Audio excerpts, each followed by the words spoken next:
Pública, Luis Cordero, que no tiene vacaciones.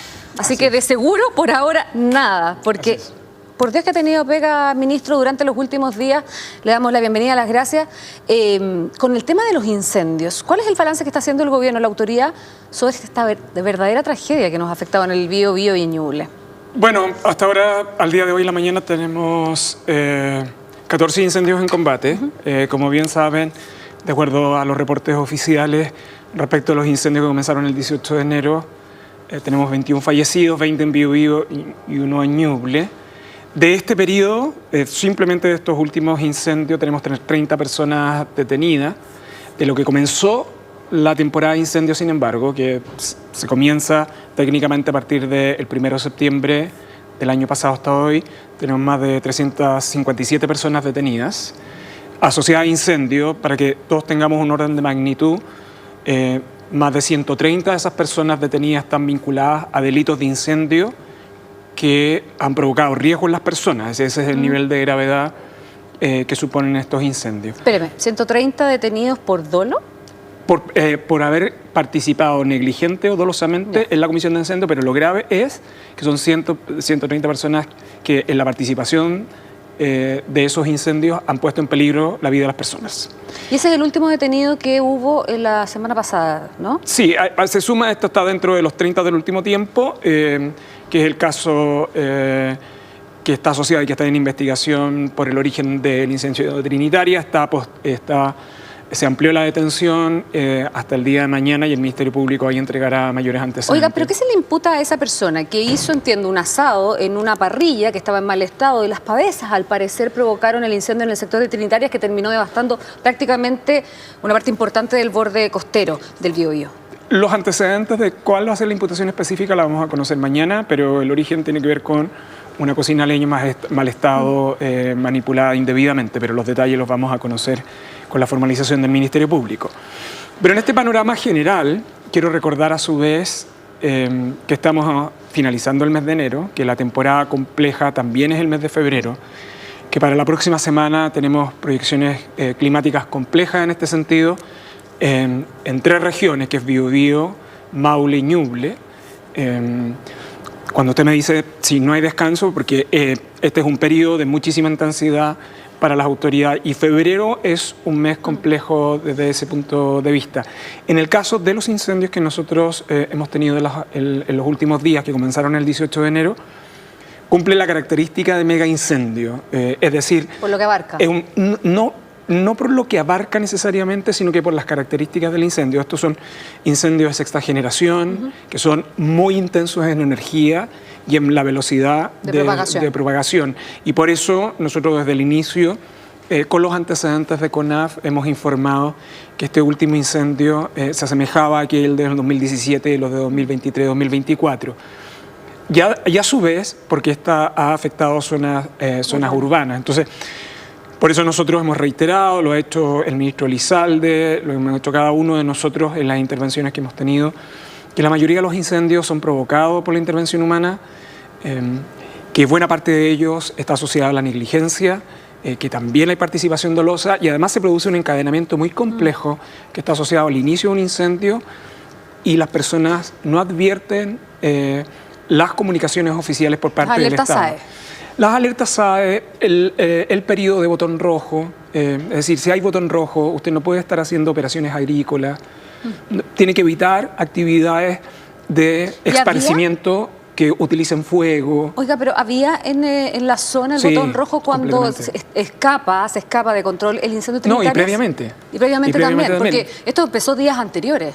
Previamente, entre otras, porque los pronósticos meteorológicos que están asociados así lo advertían. Oiga, ¿y cómo recibe el gobierno? Le escuché también una declaración sobre lo que dijo la gente de Corma, ¿no? De las empresas forestales, que esto lo venían advirtiendo hace tiempo, al gobierno particularmente, porque hace un año incluso habían dicho, por la condición donde se estaban instalando poblaciones urbanas o gente que había llegado a vivir en sectores forestales y que eso significaba una contraposición y un riesgo para esas personas. No, lo que pasa es que yo en esto creo que es conveniente ser cuidadoso porque al final del día la forma de abordar incendios supone una cooperación público-privada también.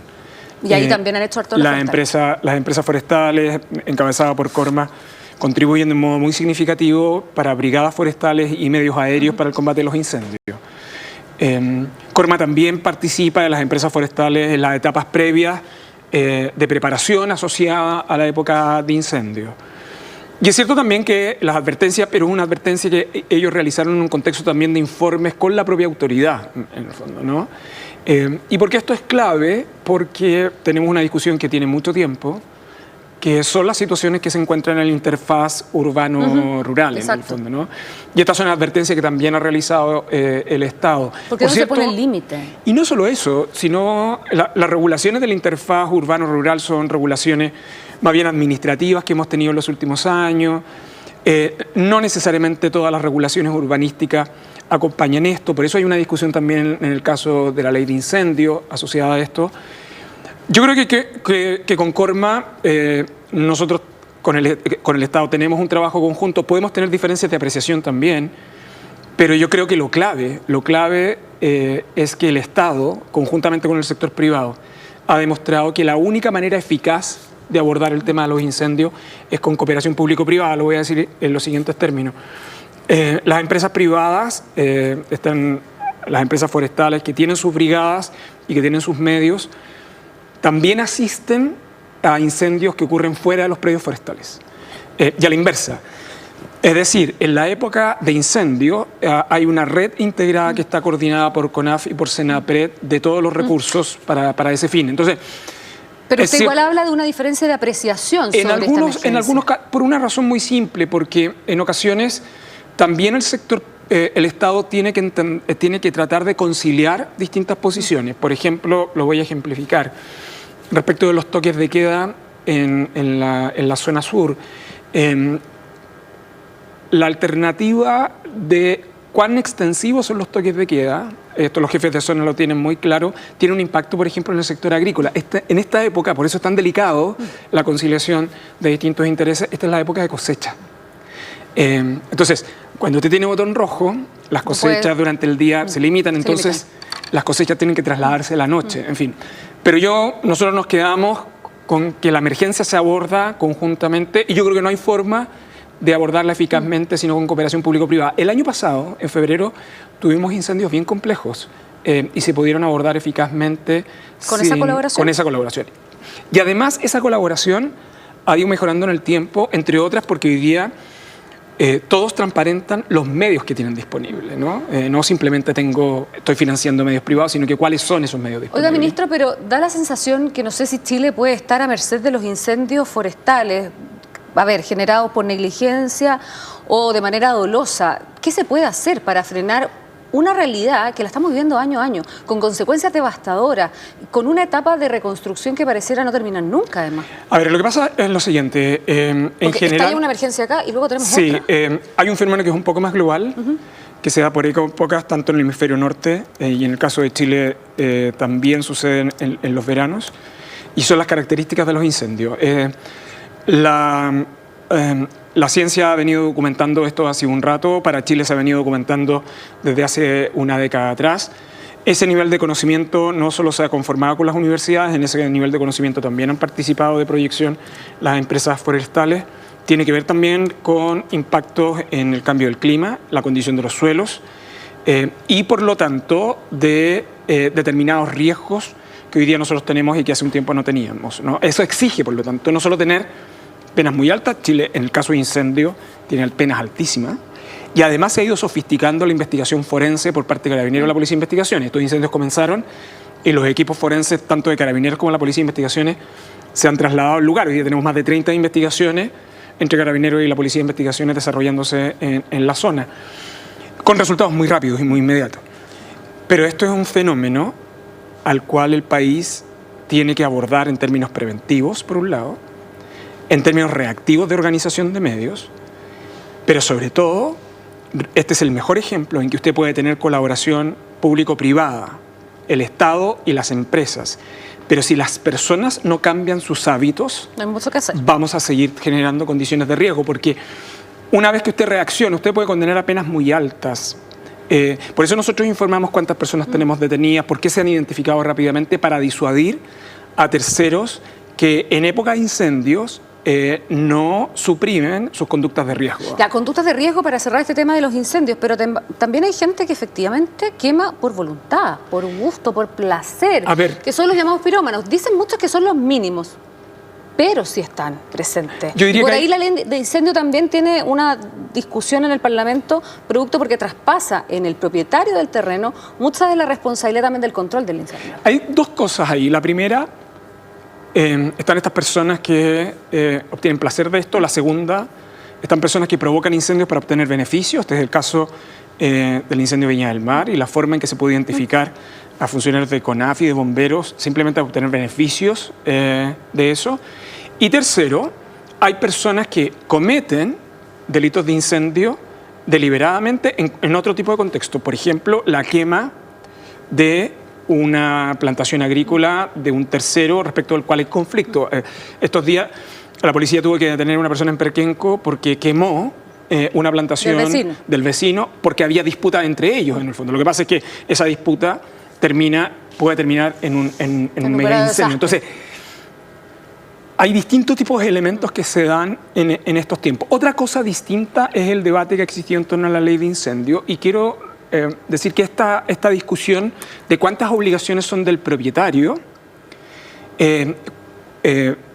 están asociados a las franjas de protección, la segunda de las obligaciones y diligencias que están sobre ella, pero esta es una discusión que está más allá de la ley de incendio. Es una discusión que, por ejemplo, se ha establecido entre nosotros desde hace un rato con los planes de manejo que aprueba CONAF, porque impone obligaciones para resguardar en zonas de incendio.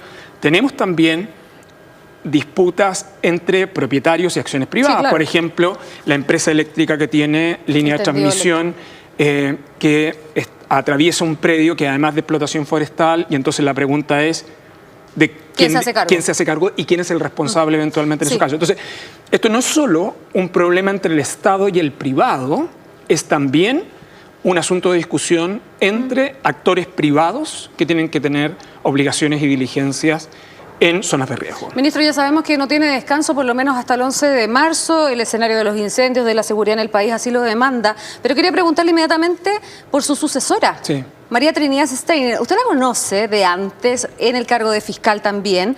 ¿Cuál es su mirada sobre el perfil de ella para ser la primera ministra, además, en el Ministerio de Seguridad? Bueno, yo he dicho públicamente, yo tengo una muy buena opinión personal y profesional de ella. Su trayectoria en el Ministerio Público creo que le da credenciales suficientes, no solo de conocimiento, sino que de comprensión global. Sin embargo, yo creo que hay que tener, sobre todo para que el público administre las expectativas, en el fondo, ¿no? El Ministerio de Seguridad Pública no es lo mismo que la persecución penal. Y yo creo que eso es conveniente tenerlo presente, porque en el caso de la futura ministra se ha hecho mucho énfasis en sus éxitos como persecutora, y yo creo que se los merece. Pero el Ministerio de Seguridad Pública no está a cargo de la persecución penal. El Ministerio de Seguridad Pública es el ministerio que está a cargo de la coordinación del sistema de seguridad pública, que tiene por propósito definir la política de seguridad, de controlar las instituciones, de integrar mecanismos, y donde el Ministerio Público, como es un organismo constitucionalmente autónomo, que forma parte del sistema. Y lo digo porque creo que sería un error exigirle a ella, ¿no?, por su trayectoria, desempeños que en el cargo de ministra de Seguridad Pública no puede ejecutar como sí lo podía hacer antes como fiscal. Y yo creo que en eso uno tiene que administrar las expectativas para hacer evaluaciones posteriores con justicia. Y además porque cumple un propósito también pedagógico. Y es bien conveniente que las personas distingan el rol del Ministerio de Seguridad Pública del que corresponde separadamente a la persecución penal. Bueno, y tiene que ver su opinión con lo que ha dicho José Antonio Kast, que aquí no hay varitas mágicas. Y cómo comenzar también a regular esas expectativas, porque la gente puede pensar equivocadamente que a partir del 11 de marzo aquí hay un antes y un después. Y ahí usted, a cargo del debutante además Ministerio de Seguridad, ¿cómo atender desde la perspectiva del nuevo gobierno, no buscando consejos, sí, pero una expectativa muy puesta en materia de seguridad? A ver, yo creo que es conveniente ahí hacer una separación. Primero, cómo estaba el país al inicio de esta administración, cómo está siendo entregado. Al inicio de esta administración, y no estoy haciendo imputaciones de ningún tipo. Estoy simplemente mostrando la cifra. El país venía saliendo de una crisis a propósito de la pandemia que era muy significativa. Nosotros veníamos en un aumento del delito de homicidio desde el año 2016 en adelante, que llegó a su pic el año 2022 con 6.7 homicidios por cada 100.000 habitantes, donde teníamos el robo con violencia en alza, donde además teníamos delitos que el país no tenía con anterioridad, que estaban asociados a delitos predatorios, claro, donde teníamos un aumento muy significativo de ingresos irregulares en la macrozona norte y un aumento de la violencia en la macrozona sur. Nosotros estamos terminando esta administración en un contexto, y yo creo que también esto es conveniente que las personas lo tengan presente, en un contexto donde se produjo una convergencia entre el Ejecutivo, el Congreso, entre el Gobierno y la oposición, para tres cosas centrales, diría yo. La primera, para hacer actualización de la legislación que el país no había realizado en los últimos años, y eso provocó consenso en leyes que habían estado más de 10 años en el Congreso. No solo hicimos una reforma muy significativa para abordar crimen organizado, la reforma del Código Procesal Penal, la ley antiterrorista, la propia ley del Ministerio de Seguridad Pública, la ley de seguridad municipal, la ley de seguridad privada. Es decir, el país tuvo una manifestación de consenso en el Congreso para poder disponer de un set de reglas. Para actualizar. Lo segundo es que aumentó significativamente los presupuestos en materia de seguridad, en cerca de un 16.7% en el periodo. Y lo tercero es que se han consolidado y se han fortalecido instituciones del sistema de seguridad pública, en el fondo. La manera en que comprendíamos el fenómeno y gestionábamos el fenómeno sectorialmente desde el 2022 es diametralmente distinto hoy día. Porque no era prioridad en ese momento. No solo porque era prioridad, sino porque además las instituciones funcionaban de un modo muy separado. Uno de los efectos de la creación del Ministerio de Seguridad es la gestión de un sistema integrado. ¿Cuáles son los resultados de ese proceso?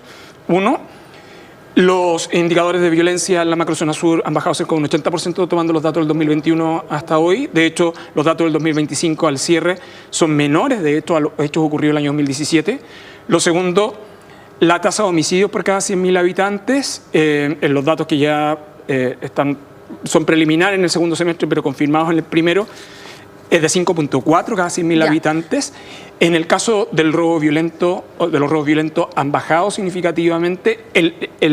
Y por último, en el caso de los ingresos irregulares, el país ha reducido en ellos más del 40%. Dicho todo esto, esto no es resultado de un esfuerzo individual, sino que es un esfuerzo colectivo de la institucionalidad. Entonces, para administrar bien las expectativas, lo que uno tiene que mirar hacia adelante es cómo mantener la consistencia de ese sistema de gestión integrada. Pero hay un impacto que todo esto ha ido generando en el tiempo. Uno de ellos en el sistema penitenciario. En marzo del 2022, el país tenía 40.000 personas privadas de libertad. ¿Y ahora estamos en? Están en 63.000. Es la tasa de crecimiento de población penal a la velocidad más alta que ha tenido el sistema penitenciario chileno. Y la cárcel... ¿Y eso habla del éxito de la persecución? Eso tiene una... No, lo que pasa es que hay que mirar de los resultados de la persecución. Lo que quiero decir es que en políticas públicas, cuando usted tiene soluciones en un sentido determinado, siempre tiene efectos colaterales de los cuales tiene que hacerse cargo. No hay, así como no hay soluciones mágicas, así como no hay varitas mágicas, así también toda solución de política pública suele generar un efecto colateral. Lo importante es que usted los observe y se haga cargo de ellos. Dicho todo esto, ministro, lo que debería hacer María Trinidad Steiner ahora como ministra es seguir con la curva, con la tendencia. O sea, ¿las bases que dejaron ustedes? La curva va a la baja, pero lo relevante también es ir haciéndose cargo de otros temas, ¿no? Los temas más estructurales, diría yo. ¿Cuáles son esos temas más estructurales? Cárceles. Cárceles uno, segundo... Gendarmería. Lo segundo, que tiene que ver con, el cambio de naturaleza de Gendarmería. Por eso nosotros hemos planteado la reforma constitucional, que era un tema largamente esperado, pero que hasta ahora nadie se había atrevido a presentarla. ¿Por qué no se atrevían, cree usted? Por una serie de razones. Yo creo que, entre otras, por la oposición interna de gremios de Gendarmería. Nosotros tenemos la convicción, yo tengo la convicción personal, de que el combate, especialmente a organizaciones criminales hacia el futuro, tiene que ver con disponer de un régimen institucional de resguardo a los sistemas penitenciarios que requiere tratar a Gendarmería como una institución de orden y seguridad pública, separando la responsabilidad de reinserción. Gendarmería... Es que pesa mucho esta declaración que se hizo durante los problemas que hemos conocido de Gendarmería, sobre que el Estado no tenía el control de Gendarmería. No, lo que pasa son dos cosas. ¿El Estado tiene el control de las cárceles? Sí.